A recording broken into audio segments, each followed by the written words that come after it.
Hi, my name is Camillo Schmidt-Chiari. I'm a research analyst at Gabelli, covering the building materials sector. Who is ready to rock? Today I will be giving an overview of the aggregate industry. Aggregates are materials such as sand, gravel, crushed stone, used mainly in the construction sector. On the public side, roads and bridges represent around half of overall demand. For example, a 1-mile, 4-lane highway requires 850,000 tons of aggregates. This demand is largely driven by the Infrastructure Investment and Jobs Act, passed in 2021, as well as state and local funding. On the private side, aggregates are used in residential and non-residential buildings.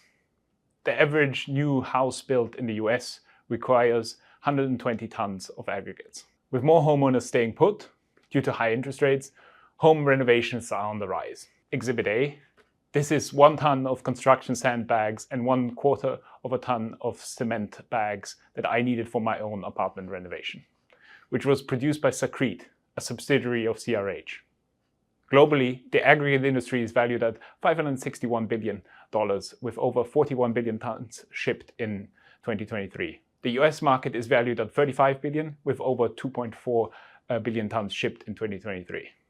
The industry is expected to grow by 6% from 2025 to 2030. The aggregates industry remains a highly fragmented one, with the top 4 producers controlling just over 30% of the overall quarries. Many quarries are still operated as single quarry companies, which provides the larger players with a lot of runway for acquisitions. There's significant barriers to entry. A greenfield quarry can take 10 to 15 years to be built, with increased regulatory scrutiny, permitting, and environmental concerns. There are also established local monopolies, as the transportation cost is high relative to the price per ton. This makes it only economically feasible to transport them within a 50-mile radius of the quarry. As part of our fundamental research-driven process, I recently visited several building materials companies in Europe. CRH at the headquarters in Dublin, as well as the Tunstead Quarry in Buxton, North England, which produces 5.5 million tons per year and is one of the largest quarries in the UK. I also visited SigmaRock at the headquarters in London.